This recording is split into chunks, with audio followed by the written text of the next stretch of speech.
and running the scheme and playing in it with their three safeties and the things that they can do from that. So they do a really good job with that. And then obviously like Buda Baker and just what he brings to the defense and his energy, that definitely stands out on film. So that's something that you have to account for every time you play him. So. Jordan Mason had a touchdown catch called back. We've seen what he can do as a ball carrier. What kind of potential does he have as a receiver? Yeah, I think he's got just good skills with seeing the defense and a good feel.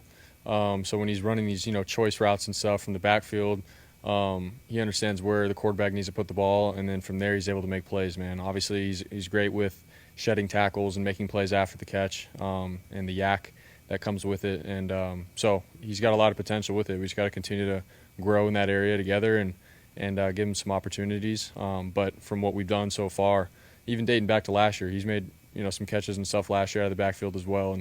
And so I'm really happy for him, and I know that we still have to continue to get better together. Part of the process, you and the running back being on the same page as far as those choice routes and just having an understanding of where he's going to be.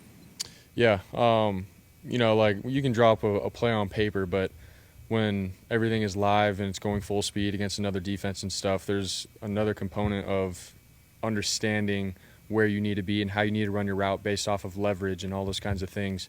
And especially as a running back coming out of the backfield, that's such a big thing. Obviously, Christian is probably the best in the league to do it. And so for JP to jump in those shoes and try it out and feel it out, he's done a great job. And it's not easy. We've seen some running backs where you really can't do that kind of stuff because we've seen at practice and stuff because it's hard for them to read defenses and all that. But JP's got a great feel. He's a natural, and he's got great hands. You have to be able to catch the ball smoothly in transition, and he does that really well. So I'm excited to see what we can do with him. You guys in offense still had a lot of success, obviously, but maybe it looks a little different than it has in the past in terms of pushing the ball down the field more, maybe a few more tight window throws. What are you seeing from defenses that maybe is kind of changing the way you have to go about getting that? And is that something that you think pertains to you guys specifically, or is it just kind of team specific in the defenses that you're facing? I would say it's more team specific. Everybody sort of has a style of how they play. Minnesota did their zone coverages and everything like that, or brought all out. Last week against the Patriots, they did a good job of playing man and funneling everything to the middle. So there's different themes every week. Obviously they're going to scheme us up and try to do what's best for them and stopping us with the playmakers that we have. But at the same time, I do feel like there may be a theme of man coverage and try to play one-on-one football. We got that from the Rams. We got that last week at the Patriots. So we do see it more and more to get man. And so for us, what does that mean? We just got to beat the guy in front of us, and then for me as a quarterback, I got to be accurate with the ball, and we got to execute. That's football at its finest. And so I feel like we may see that a little bit more, but at the same time, you never know because every defense has their different style. So hopefully that. Defenses are purposely mucking up the middle of the field a little bit more in terms of trying to take away some of the intermediate crossers and things that you've kind of made a living off of for the last couple of years. No, I 100% agree that they are. I feel like my rookie year and that 2022 season, even with Jimmy, man, we hit a lot of stuff over the middle, and we had a lot of explosives like that and cross-courting plays and getting the ball into Debo and BA's hands, and then they break it one tackle and they're gone. And so I feel like we do see a lot more help and stuff in the middle of the field for sure, but at the same time that opens up other things and avenues and areas for us to get better and attack. And so some defenses do that, some don't. And so I guess that's something that we've seen over the last year or so, but we have to adjust, man. That's football. You guys have made 25 career regular season starts now. Where have you seen or recognized the biggest growth that you've made during that time? And then what's the next step for you to take it to even higher level? Yeah, I think, over the last year or so, it's been about getting in and executing and doing my job well. And I feel like when I first got in, it was, all right, how can I handle this offense as a whole, just mentally with how Kyle calls it and the language that it is. It's tough, man. And you got to study, you got to be on top of your stuff. And I feel like I've grown in that area for sure. And then I think just for myself, the challenge for me now is, man, how can I continue to have that mentality of having the chip on my shoulder and competing every down in the game for 4 quarters. I feel like when I first got in my rookie year, there was this this energy of, hey, I'm a young guy getting thrown in, man. I'm going to just show my guys that I can compete and bring it every down and every play and give our team a chance. And sometimes, like when you play for a long time, you can sort of lose that and get into the mental part of the game of I need to do this in the game or that in the game. But what it boils down to is for 4 quarters, man, how can you compete and elevate everybody else's game around you by doing what it takes to win, and that simplicity of it. So I feel like that's still an area that I can learn from and grow and be reminded that that's what football is.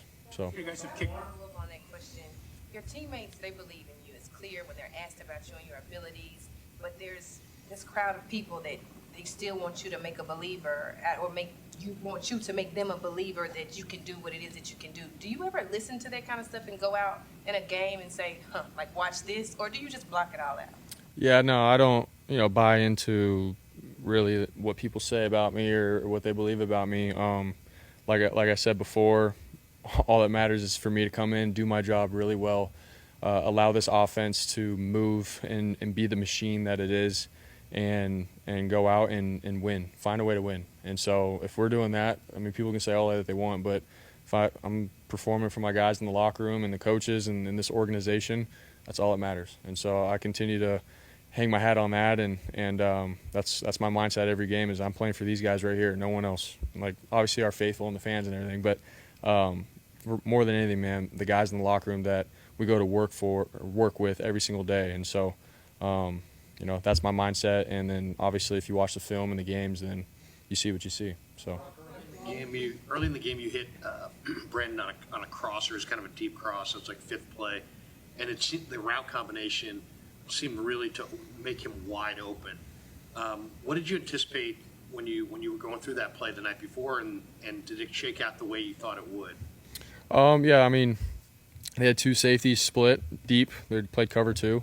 We had a guy on the outside running off a corner and a safety, and then all BA had to do was clear this Mike linebacker going deep in the middle of the field. And so as I'm dropping back, going through my read, I'm like, all right, we got this. If I can get this ball out in front and BA cross that linebacker, we should be good. And so, the night before, we have our set of plays that we're going to try to run in the beginning of the game, and I just try to go through every scenario with coverages and stuff of what's my answer if I get this coverage or that. And so with cover 2 on that play, I was like, all right, if we get this, I just got to get enough time for BA to cross field, and it should be there. And sure enough, it was. So. Defense is giving him this season? I mean, I feel like he's definitely a guy that, when defenses are scheming up our offense, they got to circle 11 and know that if you leave him one-on-one, he's going to be a target at some point in the game. And so they do their best of, clouding, putting a safety over the top and double teaming him and all that kind of stuff. But, for us, that's football. We still have plenty of opportunities for us to be able to get him the ball and stuff. And that's something that, throughout the game plans and stuff throughout the week, we still find a way to make it work. So I know we're going to get him plenty of targets and plays coming, so we're excited about it. You kicked more short field goals than you probably wanted to see in the first 4 games. I think you're 50% in the red zone, and last year was like 68. I mean, the obvious answer is the best red zone back in the league is not playing. But what other things do you see that you guys can get in the end zone with the kind of frequency you did last year?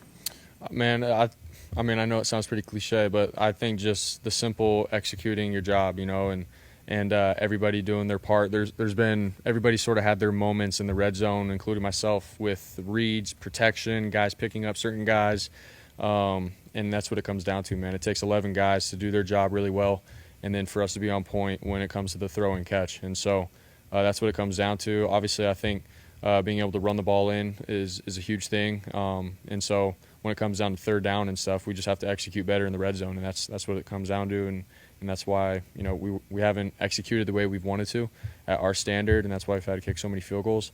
But everybody just has to do their job. You learn early throughout the season of what it takes, and it's not just given to you down there.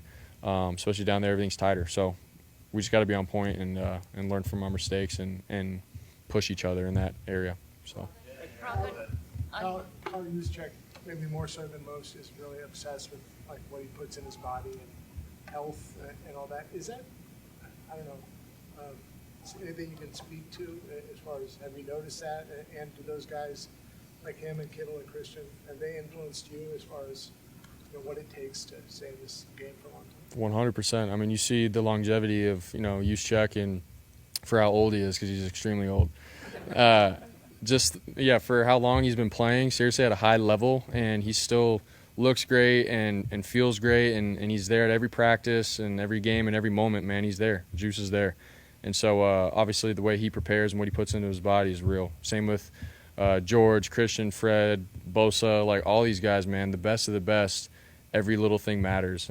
Sleep, hydration, nutrition, those are things that they hone on, and we see it literally every day in the cafeteria of what they put into their body and how some things can make your body inflamed and not recover as fast, and that's why they're eating so clean and stuff. So they're a testament to that. I've definitely learned from them. Obviously, I want to continue to get better in that area and as my career goes on, but he's a testament to it, so he's the best to do it.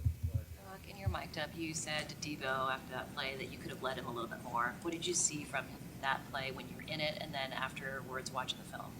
Yeah, I still believe that. If I would have just let him in stride, I think that's a touchdown. But obviously the safety that was in the middle of the field wasn't getting deep, and we had a post on in which Debo ran really well. And, for me, I saw him so open that I didn't want to overthrow him. I did that last year against the Rams. There's some plays where I've underthrown him too, and so I was just trying to get a completion.